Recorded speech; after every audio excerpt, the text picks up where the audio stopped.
Tere, hea kuulaja! Algab Õpime koos 26. saade ning sinuga on Karin Tõevere ja Signe Varendi. Kui eelmises saates oli meie külaliseks YouTuber Hensu Kusta, siis täna jätkame sotsiaalmeedia lainel. Meie külaliseks on veebikonstaabel Maarja Punak ning me räägime ohtudest, mis varitsevad meie lapsi sotsiaalmeedias. Uurime Maarjalt, mis on ühiskonnas muutunud, et noored on valmis laikide nimel võtma vastu eluohtlikke väljakutseid ning ületavad igasuguseid reaalelus kehtivaid piire. Räägime nii tõsistel teemadel nagu küberkiusamine, enesetapud ja koolitulistamised. Küsime õpetajate ja lapsevanematena nõuandeid, kuidas kaitsta oma lapsi veebiruumis ning kuidas saame meie kaasa aidata küberhügieeni kujunemisel. Tere, Maarja! Tere päevast! Sa oled veebikonstaabel. Kes on veebikonstaabel? Põhimõtteliselt veebikonstaabel on nagu väike politseijaoskond internetis, ehk siis, et ma olen politseinik, kes töötab Facebookis ja püüab lahendada siis inimeste pöördumisi, ehk siis küsimusi või ka koguda vahepeal infot, kui keegi näiteks saadab mõne, ma ei tea, juhtunu kohta, mis võib-olla ei ole jõudnud politseisse või mõne asja kohta, mis ongi leidnud aset internetis ja annab meile teada, et on see mõni, ma ei tea, näiteks tõesti koolikiusamise video või on see mõni loomapiinamise video või midagi sellist, et mina olengi seal, et asendada nagu jaoskonda. Ehk siis sa annad inimestele nõu, et mida ta probleemiga peaks tegema, millised need probleemid on, millega sinu poole pöördutakse või küsimused siis? Äärmusesse, et neid on tõesti hästi palju, et me kunagi Andero Sepaga püüdsime neid lahterdada, aga lihtsalt see teemade valik läks nii laiaks, et see oli nagu täiesti võimatu. Sest neid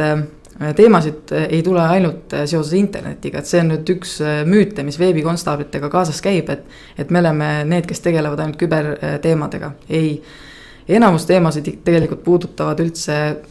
väljaspool internetti toimuvaid asju, ehk siis, et on ikkagi samad küsimused, et inimesed soovivad teada, mida teha, kui ma ei tea, naaber öösel kolistab ja lärmab, kui koerad valel ajal vales kohas on kakanud ja on vaja leida üles, et kes siis koristab või kes peaks koristama või ka tõsised süüdjod, kus keegi teatab perevägivallast, kus keegi teatab näiteks ma ei tea, kas või valesti parkivast sõidukist või mahajäetud sõidukist või nii, et ühesõnaga kõik see, mis puudutab politseid ja politsei teemavaldkondi käib meie juurest läbi. Nii et tegelikult selle asemel, et helistada politseisse, kirjutatakse läbi Facebooki sulle, et palun abi. Kahjuks küll, kuigi seda ma olen püüdnud küll vältida,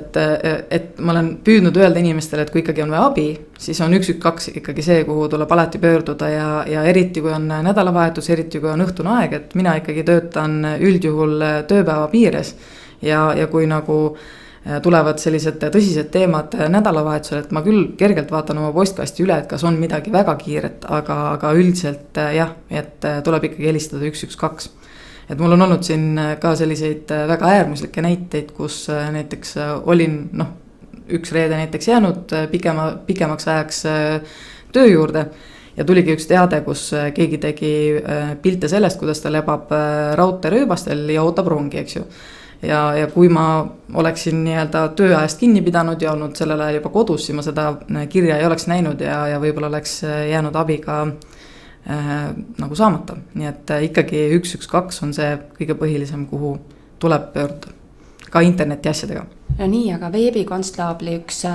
selline osa tööst on minu meelest ka see, et sa käid koolides rääkimas õpilastele ja õpetajatele, lapsevanematele, et räägi sellest tööst ka, et mis see siis täpselt on? Ja loengute andmine mulle tegelikult väga meeldib, et kui ma ei oleks politseinik, siis ma tõenäoliselt oleksin õpetaja. Et mulle väga meeldib lastega suhelda ja ma annan neid loenguid üsna palju. Eelmine aasta ma andsin 93 loengut kokku. Aga sinna hulka kuuluvad ka kõik need loengud, mida ma olen andnud näiteks välismaal, ehk siis ma olen näiteks käinud Mongoolias rääkimas veebikonstaablitest, ma olen käinud Norras, Inglismaal, Hollandis ja nii edasi. Aga ma annan ka loenguid siis Eestis, ma annan politseinikele, õpetan neid sotsiaalmeediat kasutama, aga sealhulgas ka koolitan lapsevanemaid. Ja selle kui näiteks õpilasi on väga kerge kätte saada, et noh, et kool kutsub, kindel aeg, kindel päev, mina lähen, lapsed on kohal ja me saame selle loengu ilusasti tehtud, siis kõige raskem ongi saada kätte neid lapsevanemaid. Et ma tegelikult julgustaksingi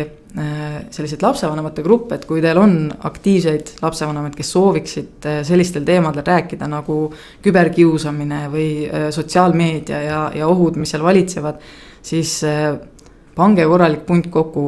koopereeruge naaberkoolidega ja ma olen mitmel korral nüüd käinud loengud andmas niimoodi, et ongi ühes koolis on kohal siis erinevate koolide lapsevanemad ja see tähendab seda, et meil tuleb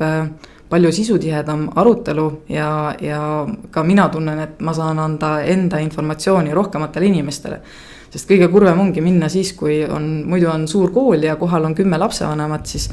mulle tundub, et jah, ma saan anda väga palju infot nendele 10 inimesele, aga ma tahaksin jõuda rohkemateni.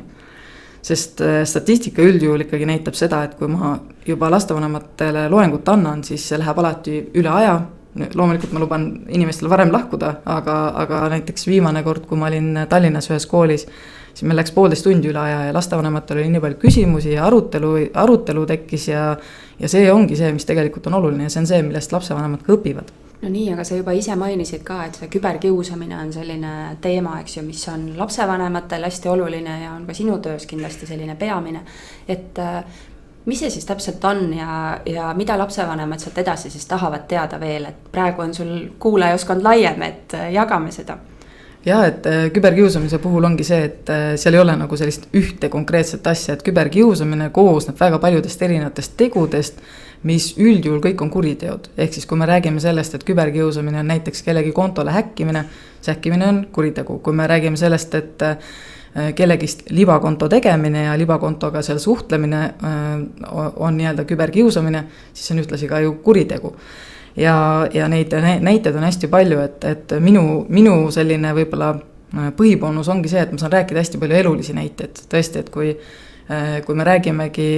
identiteedi kuritegudest, siis ma saangi öelda, et näiteks, et väga palju pöördutakse minu poole sellega, et tehakse direktoritele ja õpetajatele libakontosid. Ja siis me räägime nendest teemadest. Aga mul on olnud ka juhus, kus näiteks tehti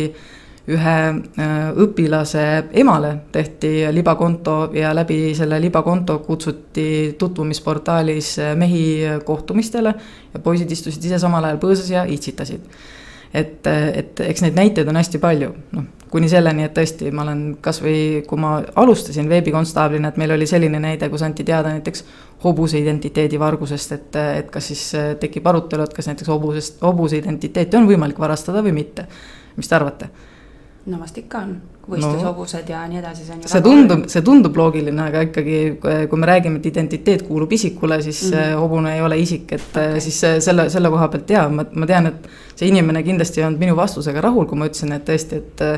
et me ei saa seda identiteedikuriteona menetleda, aga see ei tähenda seda, et ei ole võimalik nagu sekkuda ja öelda, et see konto tuleks maha võtta, sest see hobune ei kuulu teile ja kui soovite, palun väga tehke hobuse fännileht, aga mitte siis hobuse sellist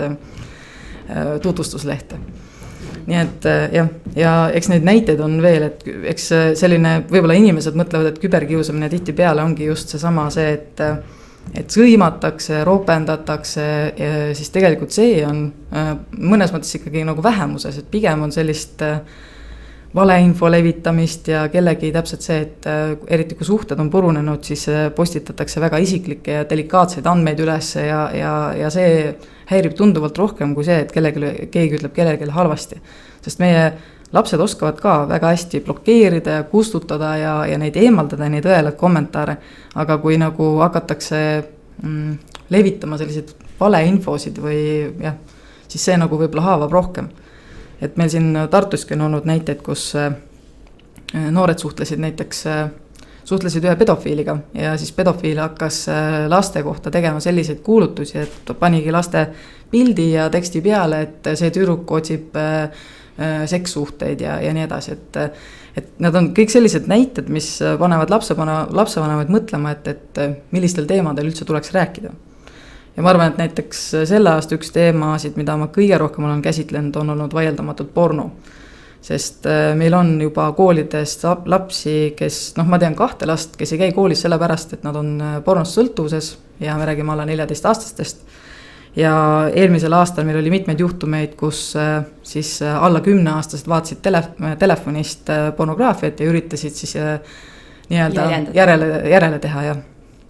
Nii et need on need teemad, millest peab rääkima, sest see maailm ongi muutunud ja ongi natukene need vanused ja asjad nihkunud, et seda, et meil on, ma ei tea, inimese õpetus on 6., 7., 8. klass, kus hakatakse rääkima inimese kehaosadest ja kuidas need toimivad, noh siis see tegelikult ongi hiljaks jäänud, kui tõesti meil on, ma ei tea, esimesed abordid juba on, eks ju, 6., 7., 8. klass. No minul ongi kogemus, kus Messengeris privaatsis suhtluses tütarlapsed ka jagasid pornograafilisi gif'e ehk selliseid väikseid lühivideosid ja probleem tekkiski sellest, et alguses oli nagu naljakas, aga siis läks see liiale, et üks tütarlaps muudkui pani uuesti ja teistel enam ei meeldinud see ja nad lahkusid sellest grupist, aga ikka kuidagi lisati neid ja üks lapsevanem siis sekkuski ja tema salvestas siis üles või tegi need ekraanipildid ja ma tean, et ta täitsa pöördus ka ja kirjutas, et aga kas sellisel juhul see abi ongi lihtsalt selline rääkimine, soovitamine või on seal nagu midagi muud ka veel teha? Eks seal ongi oleneb täpselt sellest juhtumist, et kui me räägime sellest, et näiteks, et see pornograafiline klipp, mida jagati, et kui näiteks, kui seal peal on lapsed, noh, siis see on juba, eks ju, kuritegu, selle jagamine, omamine, edasisaatmine ja nii edasi. Ja ka alaealistele pornograafiliste teoste tutvustamine tegelikult on kuritegu. Et aga noh, siin ongi see küsimus, et kes seda nüüd tegi, et kui lapsed nagu omavahel on neid asju saatnud, et siis siin ilmselgelt on kõige mõistlikum ikkagi läheneda sellega, et võtta lapsed ette ja rääkida sellest teemast niimoodi, et nad saaksid asjadest õigesti aru. Sest ega kõige suurem mure selle asja juures ongi see, et kui lapsed sellest seksist või pornograafiaga seotud maailmast hakkavad valesti aru saama ja kannavad üle sealse sellise eluolu meie tänapäeva ellu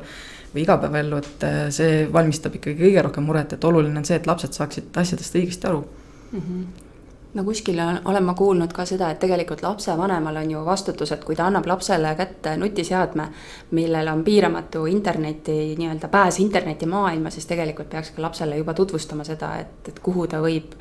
sattuda ja rääkida ka nendel teemadel, et mis võib-olla ei peaks lapseni jõudma. Aga teisalt jälle vanemana on see, et ma mõtlen, et kui ma nüüd nagu väga palju infot annan, et võib-olla see ka ei ole nagu hea, et seda nagu tasakaalu leida, et kui palju infot on hea, kui palju mitte, et mis sa siin soovitad vanematele ja õpetajatele? Mina olen soovitanud, no ma olen ka tegelikult küsinud psühholoogide käest, et mis see siis parem on kas see, et kas me hoiame need asju nagu varjatuna ja räägime siis, kui see teema nagu tõstatub. Aga tegelikult on ikkagi öeldud seda, et parem anda teada, et sa tead sellest midagi, sest milles on probleem on see, et väga paljud lapsed küsivad näiteks nii päevade alast kui seksi alast kui ka eneserahuldamise alast nõu, nad küsivad erinevatest foorumitest. Sellepärast, et vanemad ei ole nendega kunagi sel teemal rääkinud ja neil puudub kindlus, kas vanemad üldse oskavad sel teemal sõna võtta. Et tegelikult, kui juba sellistest teemadest, laps peab teadma, et sina oled ka nii-öelda spetsialist, sa tead sellest asjast midagi ja tal on võimalik sinuga sel teemal rääkida. Aga kui sa ei ole mitte kunagi rääkinud ei pornost, ei alasti piltidest, ei seksist, siis kuidas ta peakski alustama seda vestlust lapsevanemaga, et see ei tunduks talle endale võib-olla kummaline, et tal on lihtsam pöördudagi siis foorumi poole, kus talle vastab punkt 1, kas keegi, kes trollib ja annab talle vale infot, punkt 2 vastab näiteks pedofiil, kes sihilikult annab vale infot või vastab inimene, kes tegelikult näiteks sellest asjast ei tea mitte midagi ja ekslikult annab vale infot, et mina ikkagi soovitan vaikselt rääkida ja eks siis vanusega järjest neid teemasid lihtsalt lisandub. Aga see küberkiusamine, kui me enne rääkisime sellest, et see toob kaasa, eks ju, ka sellise ahelkiusamise, et algab see võib-olla sellistest sõnade mängust, siis tekib edasi see pildistamine. Sa juba mainisin siin seda pornot, et kas on juba seda ka, et pannaksegi nii-öelda kuskile saitidele üles laste pilte ja nii edasi, et läheb see selliseks väljapressimiseks ka lõpuks ära? Läheb ikka, et meil on neid juhtumeid ikkagi olnud piisavalt palju, et mina olen ka suhelnud siin selle Pornhubiga korduvalt, mis siis on nagu kõige suurem selline porno lehekülg, et need pildid, mis sinna on jõudnud, mõnes mõttes ei ole nagu keelatud pildid, näiteks ütleme, et seal on 16-aastase tütarlapse alasti pilt, aga kui see ikkagi on läinud sinna tema tahte vastaselt kõikidele nägemiseks, siis ilmselgelt on midagi nagu väga valesti. Ja see, miks nad sinna jõuavad, ongi tegelikult selle nii-öelda kiusamise tagajärg, kus soovitakse kellegile teha liiga.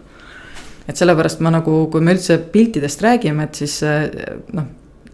ma ei tea, mina olen lastele alati muidugi soovitanud, et mitte kunagi neid teha, et see peaks olema ka lastevanemate sõnum,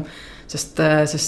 see telefonidega piltide tegemine on ju täpselt see, et sa kunagi ei tea, kuna sa telefoni ära kaotad, sa kunagi ei tea, kuna sa ära varastatakse, sa kunagi ei tea, kes sinu telefoni sisse häkib või sinu pilve sisse häkib või sinu Facebooki kontole sisse häkib ja see, et need pildid lähevad sinu tahtest hoolimata, lähevad levima, on väga lihtne. Ja aga noh, muidugi ütleme, et ma arvan, et 89% juhtudest ikkagi need pildid lähevad levima sellepärast, et suhted selle pildi teise poolega, kes selle pildi sai, on läinud sassi ja siis nii-öelda kättemaksuks tehakse selliselt haiget. Ja kui täiskasvanutega räägin näiteks lastevanemate koosolekul, siis ma ka ütlen alati, et psühholoogiliselt on kergem teha pilt, mis koosneb 2 osast, ehk siis, et teed ühe pildi oma näost ja teise pildi oma alasti kehast, kui sa arvad, et seda on vaja edasi saata. Aga ei ole mõtet teha neid 2 asja koos, sest ennast taandada sellest olukorrast on pärast palju lihtsam. Kuidas sulle tundub, et nüüd käies koolides rääkimas, kas noortel on ikka veel selline arusaam, et see internetimaailm on justkui nagu eraldiseisev asi ja ma olen anonüümne seal ja mis ma teen, et keegi ei saa teada ja see kaob, ma kustutan ära, see kaob ära või reaalsus on ju tegelikult see, et kõik jääb ikkagi alles, et keegi pahatahtlik on kuskilt midagi alla salvestanud, et kuidas sul mulje on? Pigem ütleks, et jah, et nad arvavad, et see on ikkagi teine maailm ja nad on seal julgemad, nad on seal käituvad teistmoodi.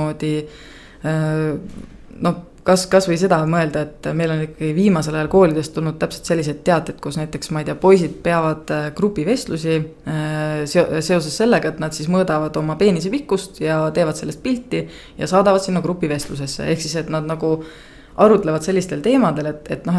mul ei ole, ma olin 5 aastat olin Tartumaal noorsoopolitseinik ja mulle ei tulnud kordagi koolides sellist teadet, et oleks näiteks keegi andnud teada, et ma ei tea, et meil kooli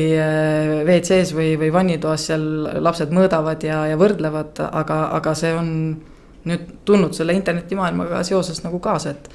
et seal tehakse asju, mis nagu on mõneti nagu teistmoodi ja inimesed julgevad avaldada arvamust ja ollagi õelamad. Kuigi jah, nad oskavad väga hästi välja tuua seda, et vanasti on ju kiusamine oli ainult kooli seinte vahel, mindi koju, et vanemad räägivad võib-olla, et mindi koju, siis nagu olid vaba sellest, aga et tänapäeval see kiusamine tuleb ju koju kaasa,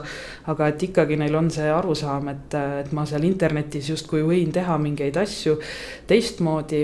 seda tahaks kuidagi kõige rohkem nendeni viia, et nad saaks aru, et see ei ole mingi eraldiseisev asi, vaid see on reaalsus. Jah, sest kuidagi noortel on ka võib-olla see teema, et näiteks, et väga lihtsalt loobutakse enda mingitest kontodest ja tehakse uus konto, et kui selle kontoga ma olen korda saatnud ise jamasid, mille pärast mul on piinlik või ka näiteks kas või siis, kui mind kiusati, aga ma ei taha selle teemaga tegeleda, ma alustan nii-öelda uue avatariga, loon endale uue konto ja olekski nagu probleem lahendatud, aga tegelikult see tähendab seda, et see laps ei õpigi mitte kunagi neid sotsiaalseid oskusi, kuidas lahendada probleeme, kuidas tulla toime, kas või võib-olla see kiusamine ei olnudki kiusamise mõttes, võib-olla keegi tegi kriitikat, aga ta nüüd loodab, et ta ei pea sellega tegelema, vaid ta väldib seda ja läheb mujale. Et sellepärast mulle nagu väga meeldib see, et Tartu on nagu natukene eesrindlikum teistest linnadest ja seda me üritame teha seda sotsiaalsete oskuste olümpiaadi, siin juba mitte üritame, me olemegi teinud 3 aastat järjest ja seal on just see oluline osa, et lapsed õpiksid käituma ja mina olen 3 aastat siis neid seal osalenud õpilasi kiusanud, ehk siis ma olen olnud nii-öelda teises ruumis läbi arvuti neid kas mõnitanud, sõimanud, ähvardanud, kutsunud kaasa sigadustele ja püüdnud neid nii-öelda natuke endast välja viia. Ja nemad on pidanud siis mulle vastu kirjutamagi, et mis on kiusam, et see, mis sa teed, on kiusamine, palun ära tee, kui sa ei lõpeta, et siis ma näiteks, ma ei tea, pöördun vanemate poolde või annan koolile teada. Et nende asjade läbi mängimine on väga oluline, sest kui ta nagu enda peaga kodus mõtleb, siis ta võib-olla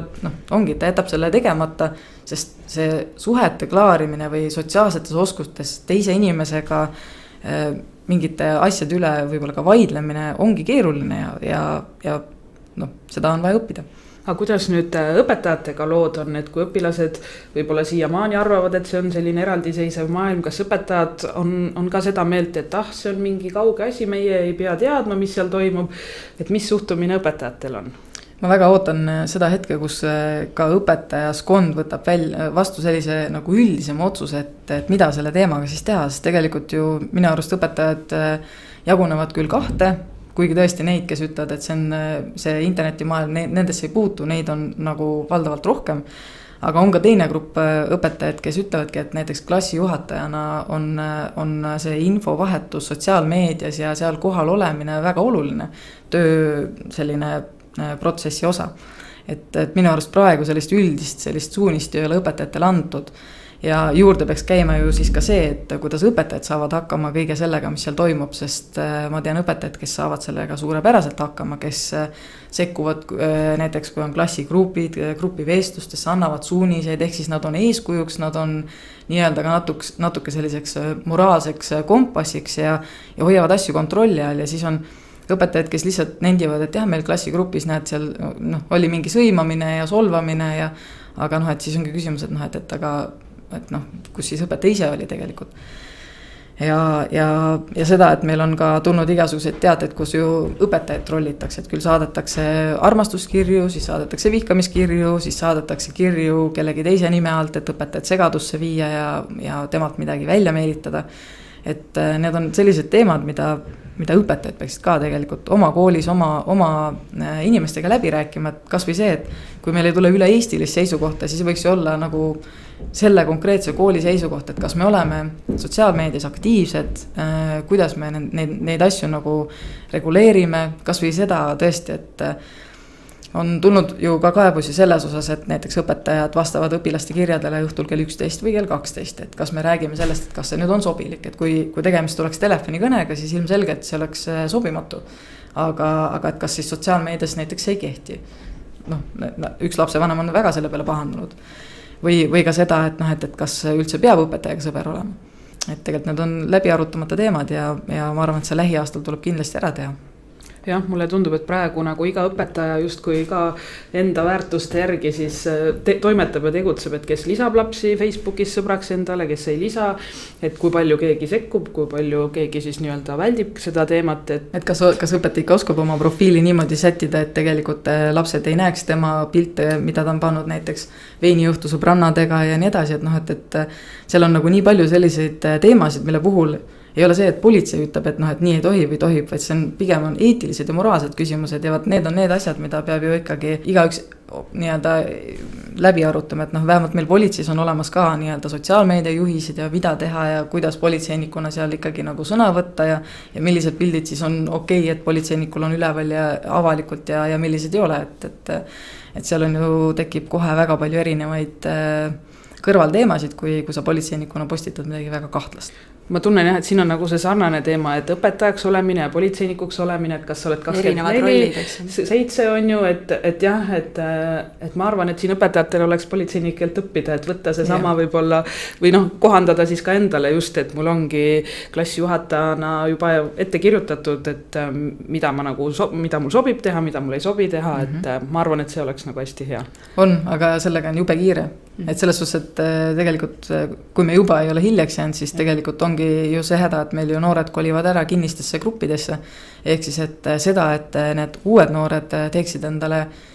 Facebooki konto on palju vähem kui seda, et nad teevad endale hoopis WhatsAppi või teevad Snapchati, kus on nagu kinnised grupid, kus selline nii-öelda, seal ei olegi võib-olla see enda profiil ei ole oluline, vaid just see, et nagu kogu aeg on mingid aktiivsed vestlused ja sinna ei saa niimoodi võõras pilk peale vaatama minna ja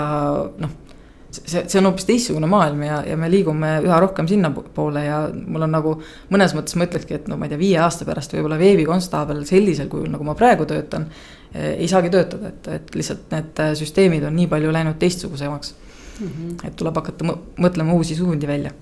no minu jaoks siin ongi võib-olla see märksõna, et vanemad, meil peab olema lastega hea usalduslik suhe, et kui nad seal kinnises grupis toimetavad ja midagi juhtub, et ta julgeks tulla ja küsida mu käest ikkagi, et ta ei jää üksinda sinna, et kui minul nagu puudub ligipääs sinna, et siis kui midagi peaks olema, et ta tuleb ja räägib ja ma olen nagu valmis teda aitama, et seesama pornograafia teema, kõik see, mis juba on natukene liiga hilja meil koolides, et millest me peame varem rääkima. Või ka hea õppus on, hea õppetund oli muidugi see Pealtnägija lugu, kus siis eks ju pussitati seda, et ehk siis poiss saatis pildi sellest, kuidas ta oli löönud inimese meelemärkused maha ja teised grupikaaslased nagu ei kavatsenudki kellelegi sellest teada anda, et tegelikult see on nagu väga kurb näide, et kui ma ikkagi koolides käin ka, siis või ka lastevanematele tegelikult ma räägin seda, et punkt 1, politsei ei monitoori, me ei näe, mida te näete, kirjutate oma kinnistes gruppides ja see tähendab seda, et kui kuskil on mure, teie olete meie kõrvad, silmad ja te peate meile sellest teada andma, et me saaksime õigele sekkuda ja inimest aidata. Et neid näiteid on olnud siin teisigi, et kui kasvõi on see, et lapsed omavahel räägivad näiteks enesetapust. Jällegi, et ega enesetapp kui selline ju ei ole nii-öelda otseselt politsei teema, kus ma ei tea, et me määrame kellegile karistuse sellepärast, et ta sellest räägib, aga meil on vaja selle lapseni jõuda, et pakkuda talle abi ja tuge. Ehk siis, et on teised asutused, kes saavad lapsega tegeleda või kas või koolipsühholoog, kui on võib-olla lihtsamad asjad, et on vaja lapsel ennast nii-öelda maandada või läbi rääkida, eks ju. Et on vaja seda julgust anda lastele, et tulge ja rääkige. Ja kui lapsevanemad minu käest küsivad ja seda nad teevad väga tihti, et andke meile neid äppe, millega lapsi jälgida ja millega vaadata nende kirjavahetust ja millega vaadata, kus ta liigub ja nii edasi, siis ma ei ole nende vastu, teatud juhtudel on see täiesti okei, eriti näiteks, ma ei tea, kasutada seda, et sa tead lapse telefoni asukohta, sellepärast, et punkt 1 esimese 3 aasta jooksul, kui lapsel on telefon, ta kindlasti selle ära kaotab ja telefonid maksavad palju ja on mõistlik see sisse lülitada lihtsalt juba sellele eesmärgil. Aga kõik muud asjad, et sa pääsed ligi tema kirjavahetusele, mis on nagu, me räägime ikkagi põhiseaduslikust õigusest omada erakirjavahetust ja ma ei pea lubama kedagi ligi. See saab olla ainult kokkuleppepõhine. Võib-olla esimene klass, teine klass, 3. klass, et lapsevanem selgitabki ära, et näed, et ma vaatan, kuidas sul läheb, et keegi sulle liiga ei teeks ja et ei oleks võõraid inimesi, kes tahavad siin sõbraks saada ja et räägime nendel teemadel. Aga kui ikkagi lapsel on omad sõbrad ja omad jutud, siis nendesse ei tohiks lapsevanem sekkuda. Kas pöördutakse sinu poole ka lapsed nii-öelda sellega, et mu ema näiteks teab mu salasõna või nuhib mu järgi, et on ka selliseid asju? On pöördutud, jah. Ja see ongi täpselt see 13-14, kus lapsed juba lähevad ise teadlikumaks, tekivad võib-olla esimesed sellised suhted või tekivad ka sellised teemad, kus sa ei tahaks, et vanem teaks. Et on see tõesti, ma ei tea, sõbrannaga kokku lepitud üks kord elus suitsu proovimine ja nüüd see tuli sellepärast välja, et ema luges tema eravestlusi, siis ma ütleks, et suurema nii-öelda õigusrikkumise toimepanija oli ikkagi see ema, kes tegelikult rikkus lapse privaatsust. Mis on need, kus sa paned tähele, et lapsed nagu toimetavad järjest rohkem aktiivsemad, sa juba mainisid, et enam nii palju Facebooki ei lähe, et tulevad uued asjad peale, et mis on need, mida järjest enam kasutatakse ja kus sa oled näinud võib-olla, et on sellised kõige suuremad ohumärgid? Ma arvan, kõige suuremad ohumärgid praegu ongi kui on, jätame kõrvale need WhatsAppid ja Snapchatid, ehk siis et kinnised grupid, kus ma tegelikult ei tea, mis toimub, siis see, et meie noored ikkagi on suurtes gruppides, kus on 50 000, 60 000 inimest ja nad teevad seal laive ja otse-eetreid ja vaatavad teiste otse-eetreid, vaat see on ohukoht, sest ma hiljuti andsin siin ühe intervjuu ka, kus me võtsime lahti näiteks eestlaste 3-nurga seina ja vaatasime ära, mis on 5 esimest postitust ja põhimõtteliselt seal oli esimene postitus oli kas alaealine, kes suitsetas e-sigaretti, siis teine postitus oli see, kus alaealised tegid otse-eetrit, intervjueerisid Tallinnas kodutut inimest, kiusasid teda erinevate küsimustega. 3. postitus oli kas mingi selline, et pane siia alla nimi, kes seksiks lehmaga või mingid sellised nagu, ühesõnaga kõik need esimesed 5 postitust olid tegelikult sobimatud ja sellised, mis mis ei anna lapsele mitte midagi, võtavad ära temalt aega, rääkimata sellest, et need on ju leebed näited, et see, et meil seal on täisealisi inimesi, kes joovad ennast purju ja teevad otse-eetreid ja reuskavad seal ja tõesti teevad inetuid tekste ja videosid. Eelmine nädalavahetus oli üks täiskasvanud mees, kes oli seal alasti, lihtsalt kõndis mööda otse-eetrit ja näitas ennast lastele. Seal on inimesi, kes on ka nii-öelda mängurelvadega vehkinud, seal on tehtud erinevaid väga lolle nii-öelda challenge-eid, mis tähendab seda, et no näiteks 12-aastane läks otse eetrisse, ütles, et et andke mulle siin mingi challenge ja öelda, et davai, sinu challenge on see, et tõmba püksid maha. Ja see poiss tõmbaski püksid maha, sest kui sa oled grupis, kus on üle 50 000 inimese ja sul ei ole neid sotsiaalseid oskusi ja seda enesekindlust, et öelda, et kuule, et see on ju loll väljakutse, et miks ma peaksin seda tegema, siis nii see juhtubki. Ja see, et sinna aeg-ajalt jällegi kättemaksuks pannakse kellegi alaealise alasti pilte või siis ka lihtsalt koledaid pilte. No, see on lihtsalt väga kurb. Jah, selline suurtes gruppides vestlemine ja sealsed õelused on, võib-olla panevadki mind viimasele kõige rohkem kurvastama. Aga mis on nagu muutunud siis ühiskonnas, et miks see niimoodi on juhtunud, et inimestel on selline soov ja tahe võtta vastu erinevaid väljakutseid, et nad tahavad eksponeerida ennast, et nad tahavad tõestada, mis juhtunud on? No, väidetakse, et eks see ongi nii-öelda see Instagrami ajastu, kus tegelikult kõik tahavad olla pildis ja kui sa ei saa olla pildis sellega, et sa oled väga ilus või sa oled väga rikas või sul on väga peened asjad või sul on, väga ilusad, koduloomad, siis sa pead tegema midagi, mis on nagu ekstreemne. Ja siis ongi, et meil Tartus, kes pani ennast, üks poiss pani näiteks põlema ennast, et saada YouTube'is ja like, eks ju. Siis on inimesi, kes tõesti, kindlasti ajakirjandusest mäletate, kus seal üks 10-aastane poiss peksis jalaga koera ja ta ka hiljem on öelnud, et tegelikult ta peksiski sellepärast, et ta tahtis saada vaatajaid. Et see ei olnud see, et ta oleks oma koera vihanud. Inimestel on mingi uutmoodi selline tähelepanu vajadus ja võib-olla ongi see, et see sotsiaalmeedia on, kuna nii paljud inimesed on seal, siis on väga raske silma paista, et sa pead olemagi eriliselt rumal või eriliselt midagi peab olema eriline, sa ei saa olla keskpärane. Ja see on nagu, lapsed ei saa sellest aru, et tegelikult maailma mõistes selline asi on väga vähetähtis. Ehk siis õpetajatena tegelikult, nagu meie siin Signe oleme, et me oleme sageli rääkinud sellest, kui oluline on iga lapse märkamine ja tema tunnustamine ja edutamine ja lapsevanematena me ju kõik teame, et ühtegi last ei saa piisavalt ära hellitada või kallistada, eks ju, et see tähelepanu lapsele on ikkagi, tuleb pöörata, et see on väga-väga oluline, et nad ei eksiks sinna sotsiaalmeediasse ja ei hakkaks sealt otsima seda tähelepanu.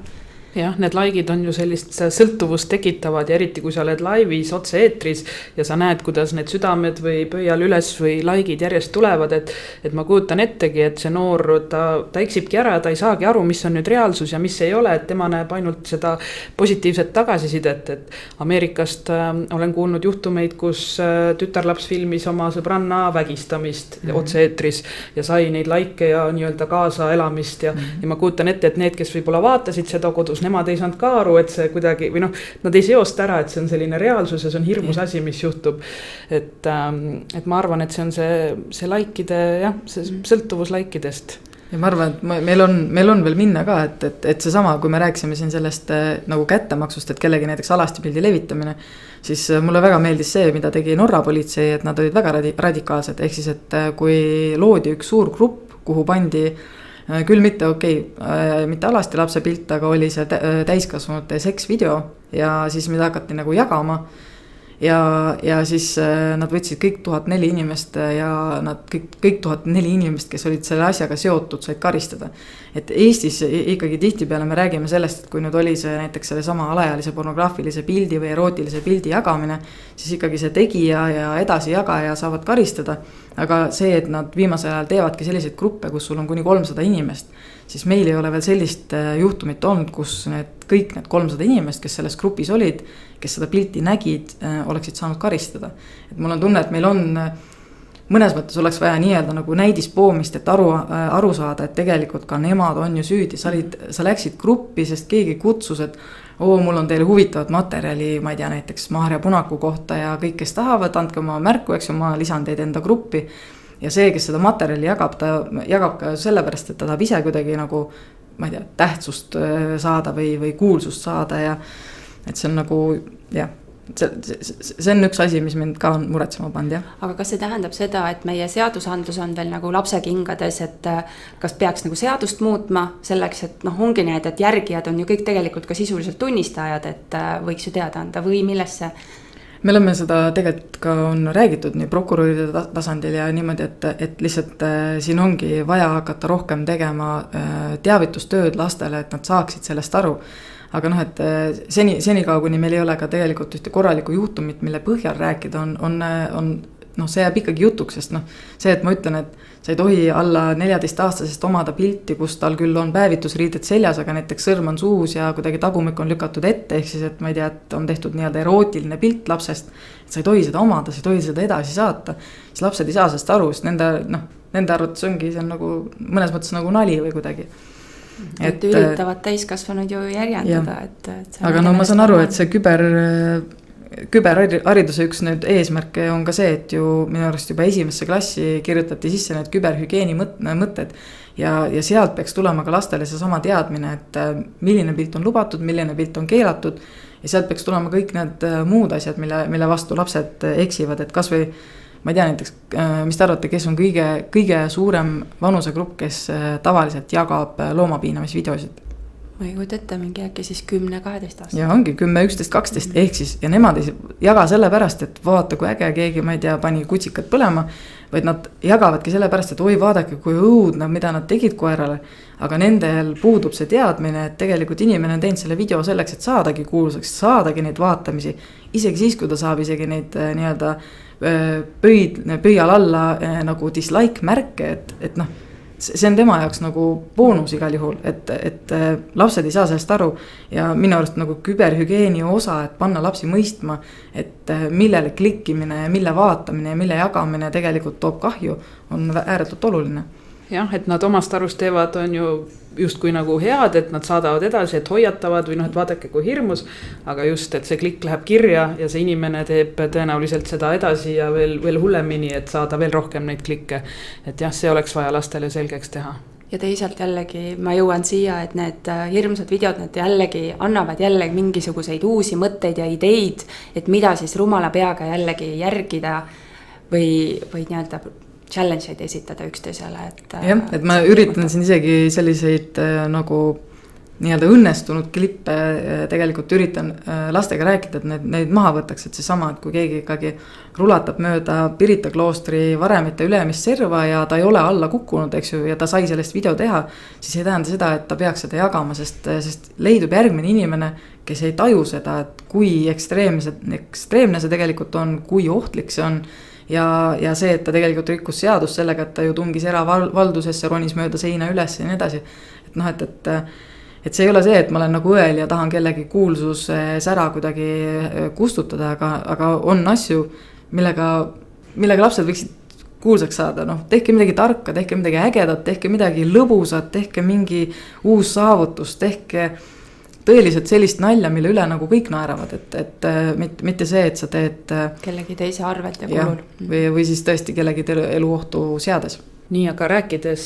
koolitulistamisest, et Ameerikas on seda viimasel ajal ikka väga palju ja meil Eestis siin ka jõudnud kahjuks Eestisse, et kuidas sellega on ja sa mainisid, et siin laivis on mängupüstolitega vehitud, et ma tean Ameerika põhjal, et politsei tavaliselt tagantjärgi justkui tunnistab, et jah, eelnevalt on leitud veebis sellist kahtlast tegutsemist, aga miks ei ole siis suudetud peatada seda, võt siis jäädakse nagu vastusvõlgu, et kuidas meil Eestis sellega on? Meil on olnud neid näiteid,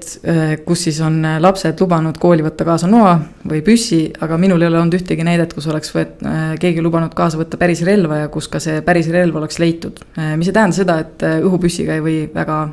haiget teha kellegile ja rääkimata siis noast või žiletist. Ja neid teateid on tulnud ja me oleme küll enne näiteks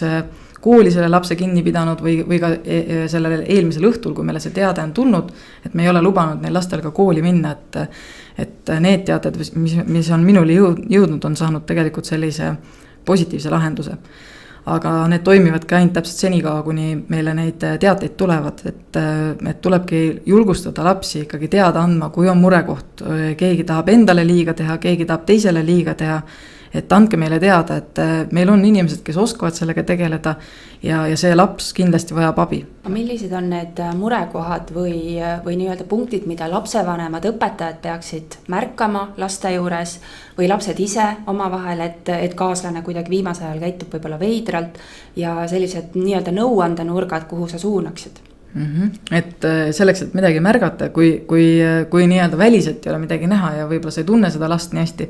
siis sotsiaalmeedia on selline reetlik paik küll, et kui lapsel on tekkinud mure, siis tihtipeale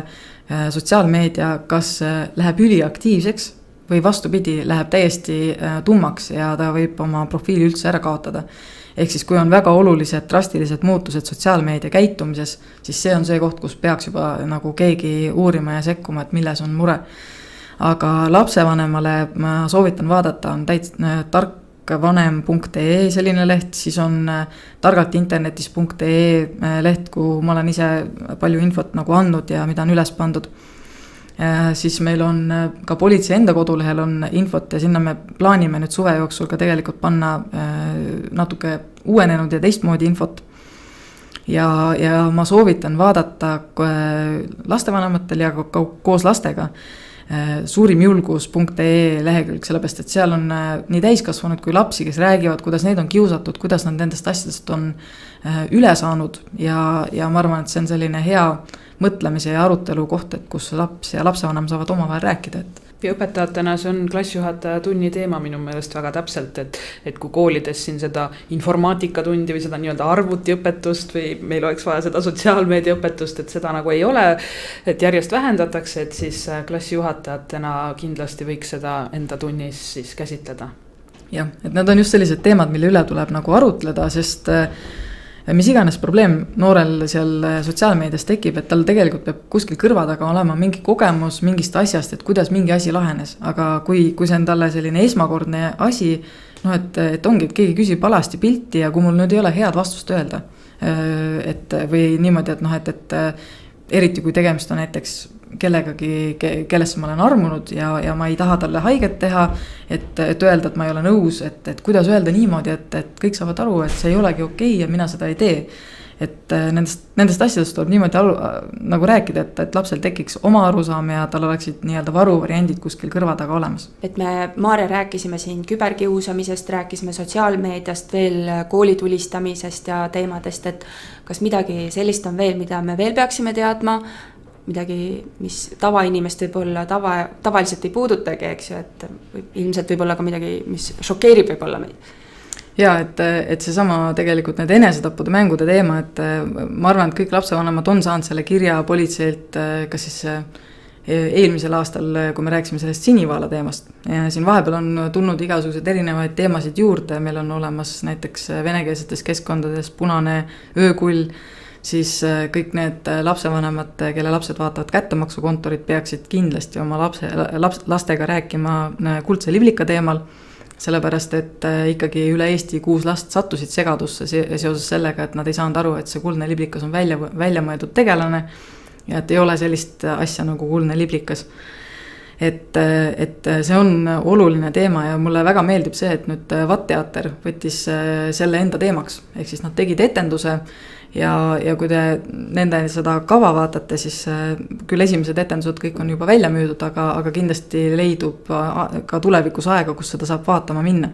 Et ma olen sellega tutvunud selle looga ja see on hästi huvitavalt üles ehitatud ja peaks lapsi ka kõnetama. Ja ka nende eelmine etendus, mis oli seotud internetis tegutsemisega, oli tegelikult väga hästi tehtud, nii et tasub võib-olla klassijuhatajana vaadatagi tõesti selliseid etendusi, mis võivad panna lapsi ka teistmoodi mõtlema ja tuua neile teistmoodi kasu. Sest see, et me võime öelda, et ära võtta seda võõrast inimest sõbraks ja ära hakka temaga suhtlema, aga seda infot saab edastada ka niimoodi, et see jääb teistmoodi meelde. Minu meelest VAT-teater andis ka välja sellise tunnikava või nii-öelda abimaterjali lausa õpetajale selle eelmise tükiga kaasa, et mitte lihtsalt tuleme vaatame etenduse ära, vaid et me veel arutame kõike seda läbi koolis ja klassijuhataja tunnis. Ja ma andsin enda teksti ka sinna, nii et ma küll ei ole tagasidet saanud, et kas seal on vaja veel midagi juurde panna või midagi, aga see kava on neil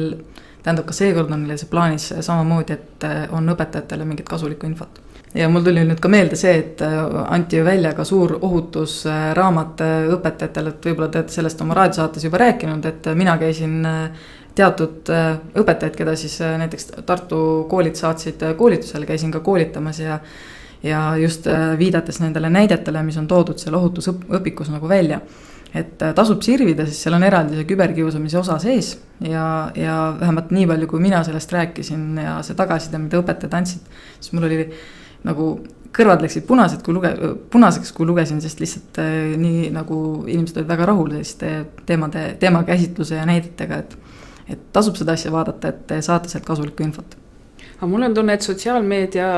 jah, siin hetkel räägime seda pahupoolt on ju ainult, mis sellel sotsiaalmeedial on, aga nähes tänapäeva noori, kes just teevad midagi ägedat ja paistavad silma, teevad selliseid positiivseid üleskutseid, aitamaks midagi, mingeid kampaaniaid, et selleks on jälle see sotsiaalmeedia suurepärane, et need noored saavadki silma paista, kes siin Ameerikas see viimane koolitulistamine, kus nüüd noored siis võtsidki kätte ja tegid suure marsi ja jagasid seda sotsiaalmeedias ja tuligi kokku hulga inimesi ja tundub, et nüüd hakkab nagu sealpool see asi liikuma paremuse poole. Et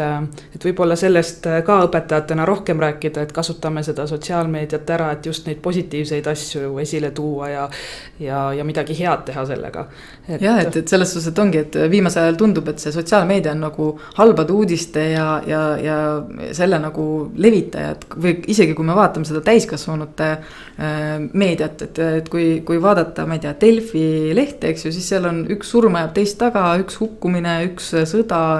et selles suhtes, et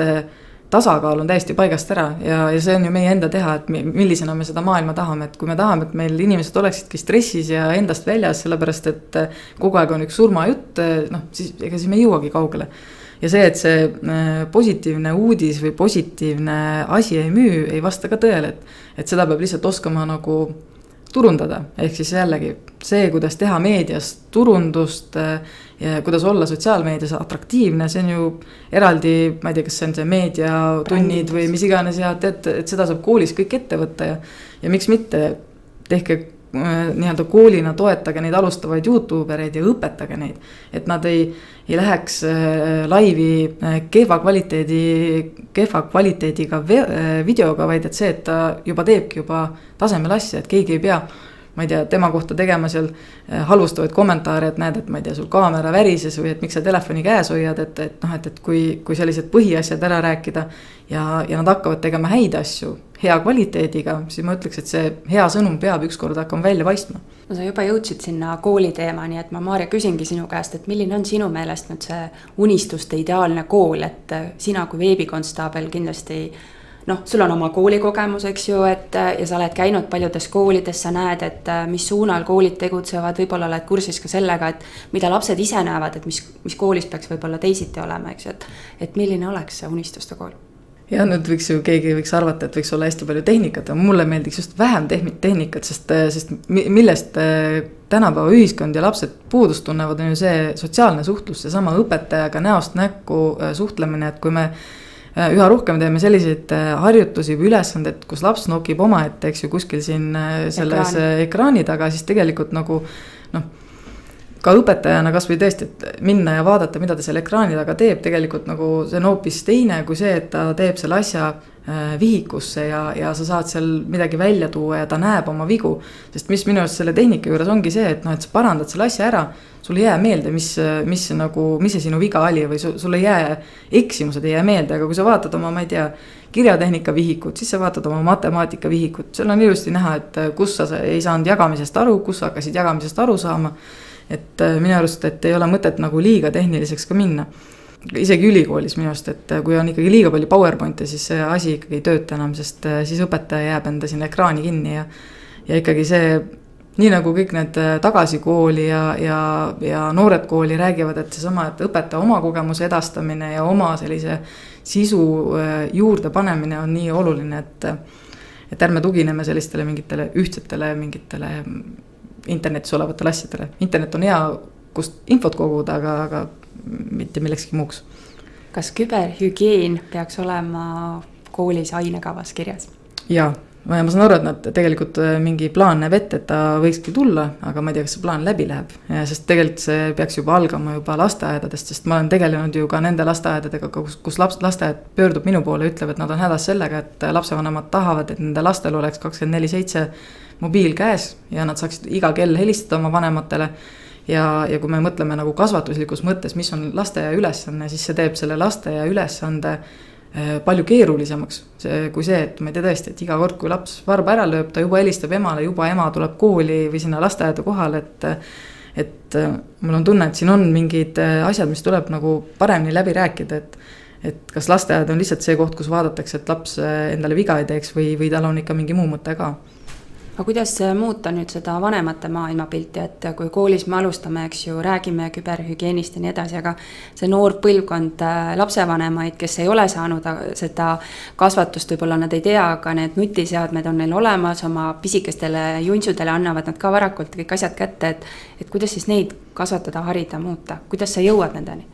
Väga keeruline, mulle üldse meeldiks, et kui keegi tahab lapsevanemaks saada, et ta võiks teha endale nii-öelda lapsevanemaks saamist lubava loa, et sa läbid vastavad koolitused ära, et sa oled valmis last kasvatama ja omad piisavalt teadmisi. Aga see, et kui nüüd ongi need noored lapsevanemad, siis mina ikkagi soovitan, et kui on võimalik lasteaias neid lapsevanemad kokku saada, kutsuge endale psühholooge, kutsuge endale inimesi, kes räägivad nendest teemadest. Et mida rohkem me räägime, mida rohkem me nagu seda teemat aktuaalsena hoiame, et seda paremaks see asi saab ka, et samamoodi koolides, et ei piisa ainult minu loengust, sest mina saan tõesti ju rääkida nendest ebameeldivatest asjadest, ehk siis, et hiljuti ka siin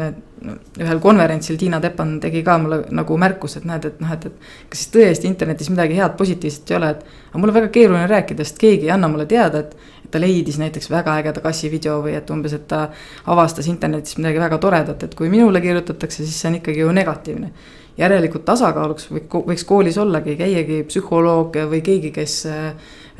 räägib kasvatusest, räägib sellest, kuidas tõesti kontrollida paremini laste internetiaega, et näiteks, et milliseid kokkuleppeid omavahel sõlmida, et mis oleks see, mis konkreetse vanuserühmaga just toimib ja mis mitte. Et ma olen nagu kuulnud, ma võin rääkida erinevatest näidetest, aga ega mina räägin ainult seda, mida ma olen teistelt kuulnud, aga tõenäoliselt psühholoogi öeldu on ikkagi nagu rohkem väärt. Võib-olla ma võin näitena tuua, mulle näiteks väga meeldis Kunda linnapea, kes ütles, et tema lapsed teevad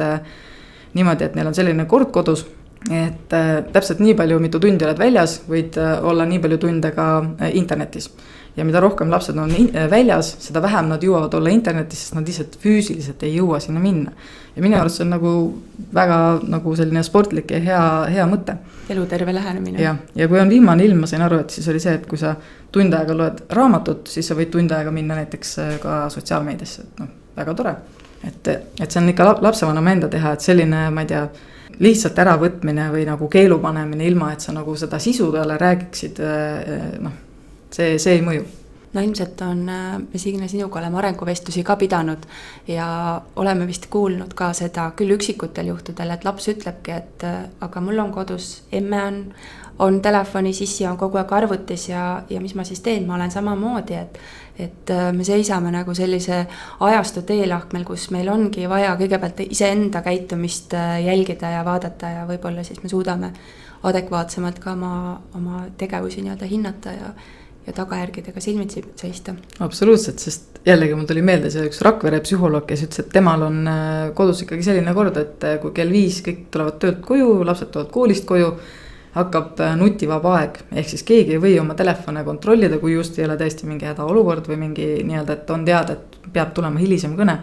Aga et vist kuni kella 8 on see aeg, kus pere räägib omavahel, süüakse koos õhtusööki ja kõik toimub niimoodi selle 3 tunni jooksul ja pärast siis, kes saab kontrollida siis, kes läheb sotsiaalmeediasse, kes hakkab oma õppetöid arvutis tegema, mida iganes, aga et see konkreetne aeg kodus, mis on mõeldud perele ja koos veetmisele, et see tegelikult, selle kehtestamine on oluline. Maarja, mis sinu töös rõõmu valmistab? Mõned kirjad on väga naljakad. Lihtsalt ei tegelikult, mitte selles suhtes naljakad, et nüüd inimesel on tõsine mure ja ta pöördub minu poole, aga vahepeal need sellised, mõned kirjad on humoorikad lihtsalt inimestel endal ka kirjutatud niimoodi, et nad ise ka saavad aru, et seal on nagu huumor taga. Aga ma arvan, et minu rõõm ongi just see, et kui ma suudan anda inimesele sellise juhise, et ta saab nagu selle asjaga nagu ühele poole, et ta leiab lahenduse ja ta leiab selle variandi, mis temale kõige paremini sobib, et minule ju selleks rõõmu tekitamiseks piisab täiesti sellest, et mul ongi kõige kurvem on see, et kui ma pean andma selliseid vastuseid, kus ma tean, et seal ei olegi muud, kui ongi inimene peab selle kohtutee näiteks ette võtma ja ma tean, et 99% inimest ei võta, ehk siis tegelikult ta nii-öelda jääb oma murega jätkuvalt pusklema ja see teeb mind õnnetuks, aga see, kui ma tõesti mõnikord saan mõne asja lahendatud niimoodi, et ma ei tea, ongi laste omavaheline tüli, ma kirjutan lapsele, et kuule, et niimoodi ikkagi me ei käitu või selliseid pilte ei jagata ja laps ütleb vabandust, ma ei teadnud või eksisin ja mitte kunagi rohkem ei tee niimoodi. No, minu jaoks on selline nagu positiivne tagasiside, et see on nagu oluline. Ja loengute andmine, nagu ma ütlesin, mulle meeldib tegelikult anda. Seda ma natuke kartsin ka, et sa ütled, et rohkem on tegelikult seda probleemide lahendamist ja murekohti, aga millest selline elukutse valik siis, et sa otsustasid, et veebikonstaabel, või üldse politseinik on ju, et räägi sellest, et oma nii-öelda koolipõlvest ja saamisest politseinikuks. No ma olin terve koolipõlv, ma olin pigem selline õigluse taga ja ma olin tegelikult võib-olla ka natukene teises positsioonis, et kuna mu ema oli õpetaja, siis klassis kõik ju kogu aeg ütlesid, et ei, ma ei tea, Maarja, näed, nüüd räägid kõik emale ära, et mis meil siin kõik nüüd juhtub ja siis ma pidin ikkagi õppima ka ennast nagu kehtestama teistmoodi, et kuigi tõesti kooli ajal mul olid väga head sõbrad ja mulle koolis käimine üleüldises mõttes väga meeldis. Aga see valik iseenesest tuli, ma tean, üks väga konkreetne sündmus oli, kus ma olin skaudilaagris ja läksin jäätist ostma ja see pood asus laagrist, ma ei tea, kas 2,5 kilomeetri kaugusel, tulin oma jäätisega seal, kõndisin tagasi laagri poole ja kedagi teist mul ümber seal ei olnud ja siis mulle tulid ühed poisid nagu astusid juurde ja siis vene keeles seal ütlesid, et ta ei tengi ja üks krabas mul siis õlast kinni. Ja tegemist oli seal mingi 12. klassi õpilastega, kes arvasid, nad tulevad lihtsalt nagu nii-öelda pommimagi võõraid lapsi. No, ma olin tollel ajal juba ka väga sportlik ja siis ma suutsin nende eest niimoodi ära joosta, et ma küll elu eest üritasin ka karjuda appi, häält ei tund välja, jooksin laagrisse, siis ka häält ei tund välja, kuni lõpuks siis suutsin ära seletada, et mis oli juhtund ja võeti punt kokku, mindi siis neid poisse otsima, et vaadata, et mis seal oli juhtund ja nad olid tegelikult suutnud ka samamoodi sekkuda nii-öelda minu taga kõndinud tüdruku nagu käimisesse, kes ka suutis eest ära joosta, aga lihtsalt, et pärast seda ma mõtlesin, et ma kuidagi tahaks nagu aidata, et tahaks, et ei oleks selliseid olukordi, et ma peaksin kartma kuskil kõndida ja nii edasi ja muidugi esimene eesmärk oli see, et minust saab, ma ei tea, mõrva uurija ja ma kõik mõrvarid ja pedofiilid kõik panen vangi. Ja siis, kui ma sain aru, kui igav on see uurija töö, sest sa oled ainult oma arvutite taga ja inimestega praktiliselt kokku ei puutu, siis sai minu järgmiseks valikuks noorsoopolitsei töö. Sest ma olen lastega koos, ma saan lahendada neile väga olulisi probleeme ja see on ka tegelikult nagu natukene rõõmsam. Ja nagu ka õpetaja töö, mis sa praegu teed ju, et veebikonstaablina õpetadki noori ja ka täiskasvanuid, et kuidas siis veebis käituda. Jah, et selles suhtes, et mulle lastega suhtlemine väga meeldib, et minu arust see noorsoopolitseinik ka peaks olema selline, kellele lapsed nagu meeldivad, sest ongi minu arust täiesti normaalne peaks olema see, et iga natukese aja tagant käibki noorsoopolitseinik koolist läbi, kuulab ära õpetajad, kas on mingeid muresid või mingeid asju, mis on tekkinud, kas kuskil saaks näiteks koostööd teha või ja kui vaja, ka kuulab ära mõned lapsed, et kui ongi mõned mured, mida nad tahaksid näiteks rääkida, et neil on tekkinud seal, ma ei tea, kiusamisjuhtum, võib-olla saab koos sotsiaalpedagoogi ja politseiga asja niimoodi ära lahendada, et see ei lähe kaugele. Et see kõik oleneb ju nagu sellisest tahtest. No enne kui ma küsin sinu käest seda, et kuidas sa ise oma stressi maandad ja toimed oled, mul tuli üks küsimus, et mokatubakas on praegu selline teema, mis on hullult kuidagi levinmas siin Tartus, ilmselt mujal Eestis ka, et kui suur probleem see on ja kuidas seda oskad sa siin nõuandeid anda? Jah, see oli muidugi probleem juba ka päris ammu, et siis kui mina noorsoopolitseinik olin ja sellest trahve kirjutasin, aga jah, lapsed tellivad neid läbi interneti, sest Eestis eks mokatubakat ei saa nagu osta ja me teeme nüüd ka Maksuametiga tegelikult väga tihedat koostööd, ehk siis ma olen tegelikult väga paljudele erinevatele lehtedele saatnud juba nii-öelda politsei ja Maksuameti poolseid hoiatusi, et kui te esiteks müüte alaealistele, teiseks kui te müüte keelatud tooteid, et meil on õigus siin sekkuda. Ja see teavitustöö nüüd see põhiline oligi nüüd tegelikult aprilli alguses ja eks nüüd hakkavad tulema ka sanktsioonid, kui on näha, et me oleme andnud välja hoiatuse, et ei tohi neid ikkagi edastada, et ei tohi müüa, siis nüüd tuleb hakata lihtsalt teistmoodi lähenema nendele juhtumitele. Moka tubaka tarbimine alaealistel on ju keelatud, eks ju? On ikka keelatud. Omamine on keelatud, tarbimine on keelatud, ka kõikide nende e-sigaretide teemadel, et ka see nii-öelda selle piibu enda omamine on keelatud, et lapsed tihtipeale ei saa aru sellest, et mul on ju see okei, et see balloonike, mis sinna sisse käib, et see on keelatud, aga tegelikult ka kõik need osised, mis selle suitsetamiseks on tarvilikud, need on kõik keelatud. Sul on, Maarja, väga keeruline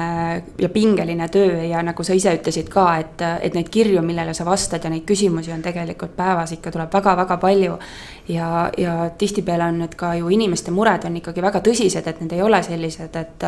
et lihtsasti lahendatavad ja kindlasti emotsionaalselt võib-olla puudutavad sind ka, eks ju. Et kuidas sa ise nagu selle pinge ja stressiga kõigega toime tuled ja ise inimeseks veel jääd ja selline suudad veel naeratades siin meile nõuandeid jagada ja kõikidele teistele ka. Ja kuna mul ema on ka õpetaja, siis näiteks tema ütleb, et Maarja, ära räägi oma tööst. Ma lihtsalt ei taha teada, et see on lihtsalt nii hirmus, et ma tahan olla oma roosade prillidega ja niimoodi lapsed tunduvad palju toredamad ja maailm tundub palju toredam. Aga võib-olla lihtsalt see, et politseinikuna sul juba tekib teatud selline ka nagu võib-olla kaitsemehhanism, et need asjad ei kõigutagi nii palju, et mitte see, et ma ei tunneks kaasa inimestele, aga ma ei saagi igale asjale kaasa tunda väga süvitsi. Ma arvan, et see on see, et sa pead ise need asjad läbi mõtlema ja me kindlasti ka analüüsime omavahel, kui mõni teema on väga raske. Et tõesti, kui on siin lastega raskemad süüdiood ja asjad, et ma olen väga palju suhelnud ka meie lastekaitse uurijatega, kes tegelevadki igapäevaselt eriti raskete juhtumitega. Käisime koos ühel koolitusel ka ja siis nende jutte kuulates mul tundub, et minu töö on ikkagi väga lihtne, et mina ju tegelikult ju otseselt inimesega kokku ikkagi ei puutu, et võib-olla mind ennast aitab see. Aga kui ikkagi stress või hakkab pingu tulema, siis õnneks on politseinikel ka ette nähtud puhkepäevad ja ma saan panna alati automaatvastuse, et ma nüüd ei vasta ja viibin puhkusel. Ja teiseks mulle meeldib teha sporti, mis mind lõõgastab, et näiteks mulle meeldib laskmine, mulle meeldib väga jalgpall ja ma arvan, et nende nii-öelda see, et ma saan füüsiliselt midagi teha, see juba aitab väga palju. Igal ühel on meil olemas oma selline armastus töö vastu ja kirg, et siis see on, kõik on tasakaalus, et seda on hea kuulda. Nii. Ma praegu kuulates siin sinu juttu, ma võtaks selle kokku meie saate kokku niimoodi, et koostöös sünnivad need kõik head asjad, et kui lapsevanem, laps ja kool teevad koostööd, siis võib-olla seda veebikonstaabli tööd ongi vähem, eks ju, et sa ei pea nende probleemidega nii-öelda tegelema, vaid sinu töö saab olla veel rohkem see, et mis uued lained hakkavad Eestit ohustama, et sa saadki olla rohkem selline teavitaja ja nii-öelda inimeste kaitsja, mitte probleemide lahendaja. Absoluutselt ja see tegelikult on ka meie kaugem eesmärk, et meie julgustame ka praegu politseinike rohkem nii-öelda olemagi sotsiaalmeedias aktiivsemad ja nii-öelda olema ka enda kogukonnas aktiivsemad, et seesama noorsoopolitseinik peabki teadma enda kooli nii-öelda ikkagi neid lapsi, kellel on võib-olla probleeme, aga ka teadma neid lapsi, kellel ei ole probleeme, ehk siis see, et sa oled loonud usaldusliku suhte politseinikuga, siis sellest on ju kasu. Aitäh, Maarja, et sinuga vestlemine oli tõesti selline väga-väga põnev ja huvitav meie jaoks ja me alati oleme püüdnud oma saadetesse kutsudagi neid külalisi, kes annavad meile õpetajatele ka nõuandeid, et kuidas oma igapäeva tööd paremini teha ja kuidas ise lastele rohkem kasu tuua. Ja sa oled lubanud meile, et sa vastad ka küsimustele, kui kuulajatel tekib mingeid mõtteid, küsimusi, et meie Facebooki lehele saavad kõik kuulajad kribada siis oma küsimused, mõtted, aga samas ka veebikonstaabel Maarja on see, kuhu saab ju pöörduda. Absoluutselt, et ja need, kes ei kasuta Facebooki, et jätkuvalt kõikidel politseinikel on olemas e-posti aadress ehk siis eesnimi.perenimi@politsei.ee ehk siis maarja.punak@politsei.ee. Aitäh! Järgmise korrani! Kuulmiseni!